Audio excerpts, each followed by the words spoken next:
Hello guys and welcome! Bienvenue à tous sur cette nouvelle vidéo où je vais vous lancer un petit défi. Vous pensez être capable de ne pas pouvoir parler l'anglais? C'est normal. Vous avez sûrement passé des mois, voire des années peut-être, à essayer d'apprendre l'anglais. Vous avez sûrement essayé des tas de méthodes, vous avez passé des heures et des heures à essayer de travailler. Vous avez acheté sûrement beaucoup de livres, de cahiers, fait des exercices, vous avez regardé des tas de vidéos, vous avez essayé d'apprendre du vocabulaire. Mais voilà le problème qui se pose, vous n'arrivez toujours pas à parler. Vous n'arrivez pas à aligner 3 mots. Vous stagnez et vous êtes bloqué. Et du coup, ça vous frustre, vous vous sentez nul et qu'est-ce qui se passe? Vous abandonnez. Voilà, l'abandon fait partie des premières raisons de l'échec pour l'apprentissage d'une langue.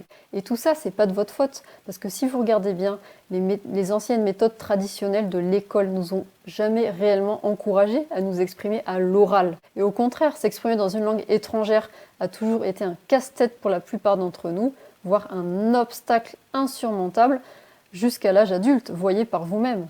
Contrairement aux pays scandinaves qui, eux, ont toujours misé sur un apprentissage actif avec des interactions et avec une exposition et une immersion quotidienne de l'anglais écouté et surtout parlé, la France, au contraire, a toujours misé sur la grammaire et la littérature plutôt que sur les capacités à communiquer. Donc finalement, on est dans un système où on privilégie l'apprentissage passif à l'apprentissage actif. Et pourtant, pour apprendre une langue, que ce soit l'anglais ou n'importe quelle autre langue, il faut privilégier un apprentissage actif, c'est-à-dire un apprentissage où à communiquer, à interagir avec les autres, autant dire à parler. Donc si je vous dis aujourd'hui que vous êtes capable de parler et même de faire des petites phrases, est-ce que vous me croyez? J'espère que oui, parce que pourtant c'est ce que vous allez commencer à faire et dès aujourd'hui. Pour la plupart d'entre nous, nous avons commencé à apprendre une langue à l'enfance, à l'école. On a déjà appris pas mal de choses, on a quand même quelques règles de grammaire, on a appris du vocabulaire, on connaît les fameux verbes irréguliers. Toutes ces choses-là sont rangées ici quelque part dans votre cerveau. Et c'est vrai que quand on n'utilise pas ce qu'on a appris, on a tendance à l'oublier. Mais si on commence à y réfléchir et à noter ce qu'on se rappelle et qu'on commence à y travailler un petit peu tous les jours, régulièrement, ça commence à revenir petit à petit. Et vous risquez d'avoir des grandes surprises en essayant de vous rappeler tout ce que vous avez appris depuis l'enfance. Je vous mets donc au défi de commencer à parler l'anglais aujourd'hui et de commencer à faire des petites phrases avec le présent simple. Sachez que pour progresser rapidement et efficacement en anglais, il est important de vous mettre en immersion totale dans l'anglais. Alors, se mettre en immersion, ça veut dire que vous devez absolument écrire, lire, écouter et surtout parler en anglais. Vous devez faire ces 4 choses. Bien sûr, la principale reste de parler. Vous devez absolument trouver le moyen de parler le plus souvent possible. Même si c'est tout seul dans votre maison à faire des phrases, à vous enregistrer, etc. Vous pouvez donc écouter des vidéos sur Netflix, sur YouTube. Vous avez de nombreux podcasts et de sites internet et applications que vous pouvez télécharger sur votre téléphone avec les textes. Certains, vous pouvez répéter les textes. Vous avez donc le script à chaque fois pour vous améliorer et apprendre du nouveau vocabulaire. Vous pouvez aussi lire des articles sur Internet, sur le journal. Vous pouvez, je vous conseille de faire un journal intime, plus ou moins intime, où vous pourrez écrire chaque semaine ce que vous faites en utilisant les 3 temps, le présent, le passé et le futur. Et donc, je vous conseille de parler, donc vous pourrez lire à voix haute ces phrases par exemple, vous améliorer, aller chercher sur les dictionnaires de prononciation et de traduction en ligne pour chercher les nouveaux mots de vocabulaire. Le fait d'écrire ce que vous faites en fait chaque semaine, ça va vous obliger à aller chercher des nouveaux mots de vocabulaire et donc en même temps vous allez apprendre la prononciation parce que sur les sites comme Lingui ou comme DeepL, vous avez aussi Word Reference. Sur Internet, vous mettez le mot et vous avez donc la signification et vous avez la prononciation. Donc ça vous permet en même temps d'améliorer votre prononciation en anglais. Si vous voulez aller plus loin, bien évidemment, vous pouvez aller sur des sites comme italki ou Tandem ou HelloTalk ou aller dans des communautés comme les cafés langues, etc. pour aller rencontrer des personnes étrangères et vous mettre donc en immersion Mais si vous avez un petit peu peur, vous êtes un petit peu timide pour commencer, vous pouvez déjà commencer à faire des phrases de chez vous et ensuite passer à l'étape supérieure en allant vers des natives. Alors pour revenir à notre défi de parler et de faire des petites phrases dans la journée, la première étape à faire, c'est de noter tous les mots que vous connaissez, les mots dont vous vous rappelez, que vous apprenez quand vous écoutez des vidéos, quand vous écoutez des musiques, les mots de vocabulaire que vous connaissez, les titres de films, les verbes que vous vous souvenez qui datent de l'école par exemple, les fameux verbes irréguliers ou réguliers d'ailleurs. Parce qu'en général, on s'en souvient tous de ces verbes-là, ils sont quelque part là-dedans. Alors je vous propose de noter tous ces mots de façon rangée, ça peut être dans des tableaux par exemple. Vous mettez un tableau avec tous les sujets, parce que c'est très important de connaître les sujets si on veut savoir faire des phrases. Donc I, you, he, she, it, we, they. Donc je suppose que vous les connaissez tous. Donc on va faire par exemple un tableau avec les sujets, on va faire un tableau avec les verbes irréguliers, un tableau avec les verbes réguliers par exemple. On peut faire un tableau avec les noms et un autre avec les adjectifs. Même s'il n'y en a pas beaucoup, au moins ça vous permet déjà de voir tout ce que vous connaissez. Ça peut être aussi des expressions et des phrases que vous connaissez, marquez tout. Parce que finalement, même dans les petites phrases que vous connaissez, il peut y avoir des mots que vous allez réutiliser pour créer d'autres phrases qui seront peut-être plus utiles dans la vie de tous les jours. Et d'ailleurs, pour beaucoup d'entre vous, j'en suis sûre que vous allez vous rendre compte que vous connaissez déjà pas mal de choses. Ça va peut-être vous aider à reprendre un petit peu confiance en vous et vous dire « Ah ouais, quand même, je connais pas mal de choses en fait, finalement ». Alors pour la deuxième étape, je vous propose de compléter votre liste avec la liste des principaux verbes, noms et adjectifs à connaître. Parce qu'il y a effectivement certains mots que l'on utilise dans la majorité des temps. Et je vous mets ça sous la vidéo, dans un fichier que vous pouvez télécharger. Alors vous n'êtes pas obligé de les utiliser, et vous remarquerez sûrement que vous avez certains mots en commun entre ce que vous avez écrit et la liste des mots les principaux à utiliser. Attention, ça se corse. Pour la troisième étape, je vous propose de commencer à faire vos phrases. Alors voici la formule simple pour faire une phrase affirmative.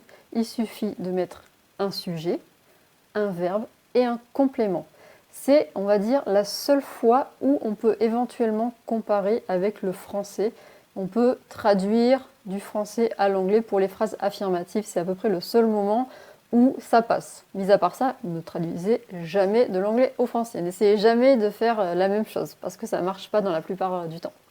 Donc là, il vous suffit de mettre un sujet, un verbe et un objet, un complément. Donc par exemple, I speak English. I am happy, avec le verbe be. She is late. Elle est en retard. Vous voyez, je peux faire plein de toutes petites phrases, juste avec 3 mots, avec un sujet, avec un verbe et avec un complément. Alors vous pouvez déjà commencer à faire des petites phrases avec les verbes to be, to have et to do. Donc le verbe être, le verbe avoir et le verbe faire. Avant de faire ça, je vous conseille fortement de noter et de conjuguer ces verbes. Donc par exemple pour le verbe to be, regardez ici, donc I am, you are, he, she, it, is, we are, they are.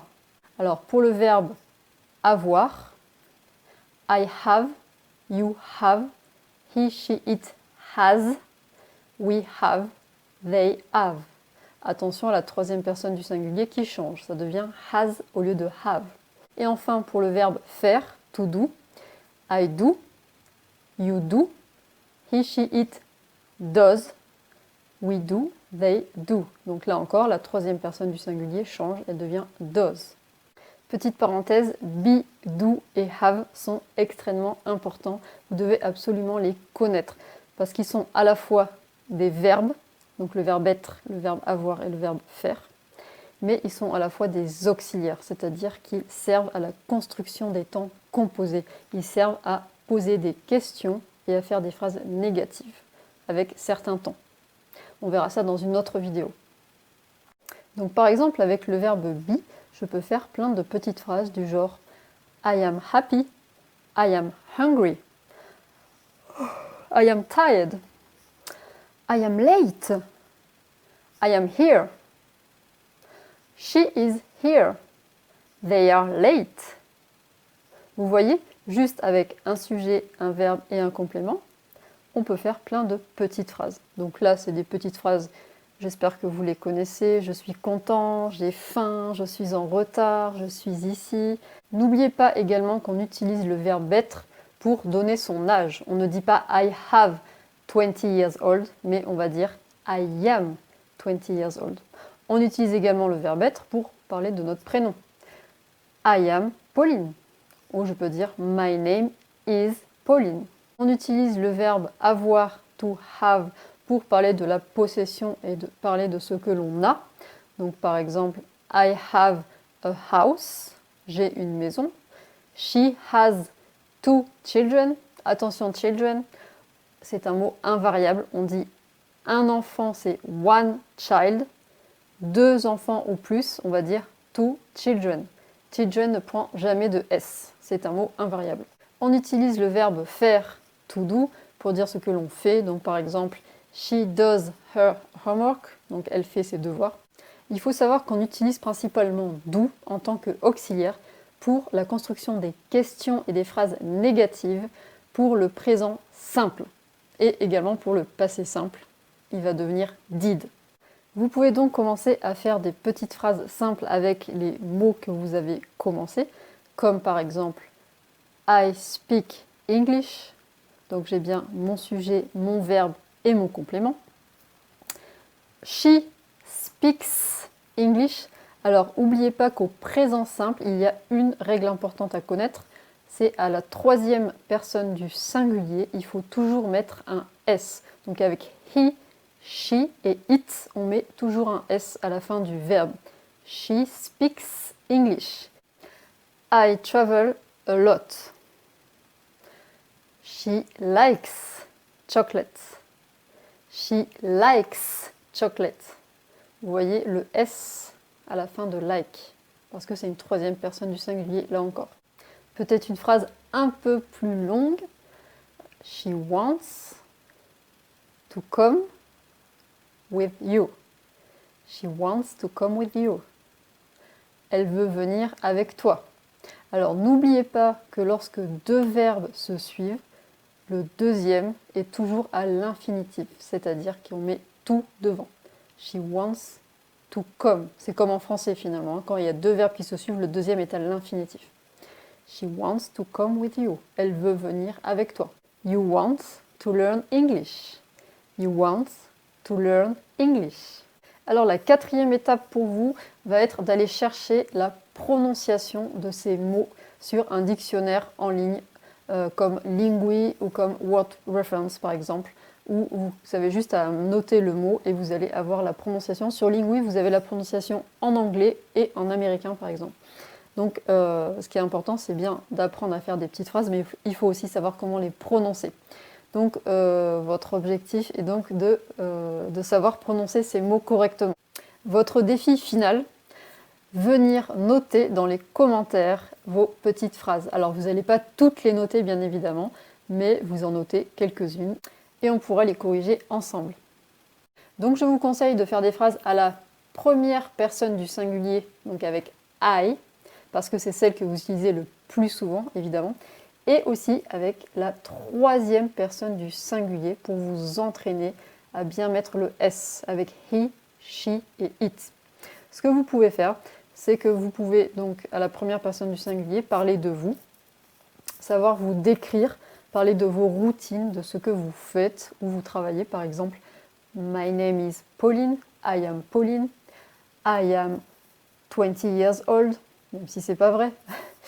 I live in Paris, I teach English, I love dancing.